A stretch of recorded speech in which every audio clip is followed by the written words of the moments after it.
शोर है हो गए दुनिया से मुसलमान आबूद, हम कहते हैं ते भी कहीं मुस्लिम मौजूद। वज़ा में तुम हो नसारा तो तमद्दुन में हुनूद, ये मुसलमान है जिसे देख के शर्माए यहूद।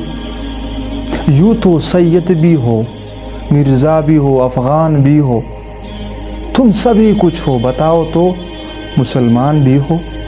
14 फरवरी वैलेंटाइन डे लवर डे ورته وایي او پښتو کې ورته عاشقۍ ورځ وایي.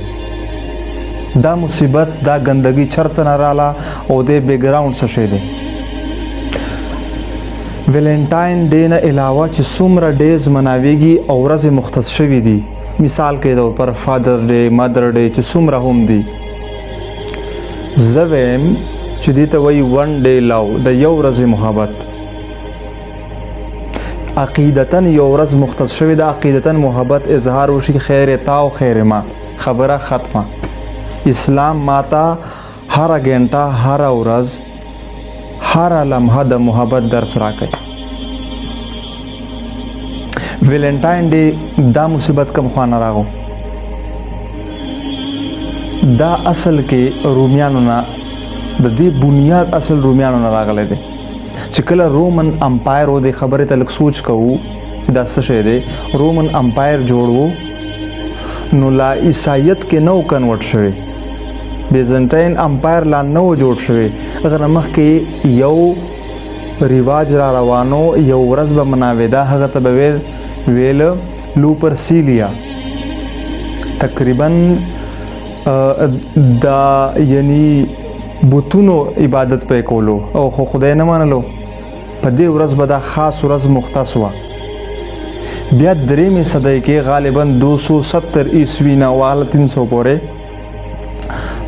تقریبا لګبګ یو سینټ ویلنټاین یعنی کلاوډیس د رومن امپایر یو بادشاه و. هغه سلطنت کې هغه په دور حکومت کې هغه به دا اصول جوړ کړي وو چې زما آرمی با ودونه نه کوي، او هغه وجنا دا کوم ورځ به مناوېده دی کې یو عجیبه ګندګي ورځ وه. تفصیل ته خب نزور پسې هغه ذریعے سره به دا اخلي. خو دا سینټ ویلنټاین چې ورته ویل شي، دا سینټ دا عیسایان یو یعنی قیمتي با ادب یا مطلب دا چې څنګه مونږ ورته وایو شیخ صاحب یا فلانه شي عزتدار درون سړی قدردان اوچت سړی شمارل شي. سینټ ویلنټاین هغه بهرحال د دې خلاف څه کار وکړلو، بیا د جیل ته لاړلو، بیا په دغه ورځ 14 فروری باندې د پانسي شو. درېمې صدۍ نه واخله تر 17 صدۍ پورې 19مې صدۍ پورې دوی دا تاریخ پټ کو، بالکل تاریخ نه بهر کړلو. دا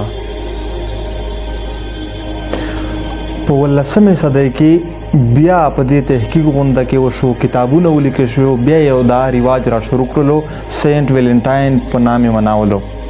خدا به بیا سپریچوال لور ډے په تور مناوېده. بیا هغه نه بعد لور ډے شو، یعنی هر چا سره مور سره محبت ورځ ده. دا ورځ ده 14 فروری محبت ورځ ده. بیا 21 صدی کې دې ته سپیشلی د عاشقۍ ورځ ورکړه، او په دې ورځ باندې ډیر لوی کاروبار کوي، خلک کارډونه ورکوي، سرو کلونه او کارونه، او دا یو رواج را چالو شو. خو چې څنګه مسلمان مناوي داسې ویسټ نه مناوي، او دا علما فرمایي چې بالکل حرام ده. موږ سوچ وکړو لکه عقل خبره ده چې دا زه څه کوم لګیم. بیا په اسلام کې کلیر کټ خبرې دي، نامحرم بالکل قتلم حرام، خبره ختمه. زه مسلمان یم، د الله نبی امتی، دا زه څه کوم لګیم.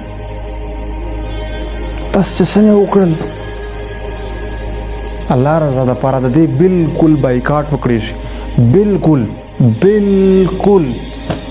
دې بایکاټ وکړي شي. نو ویلنټاین ډے او دا هیشټیګ په سوشل میډیا باندې ټرند و چلیږي.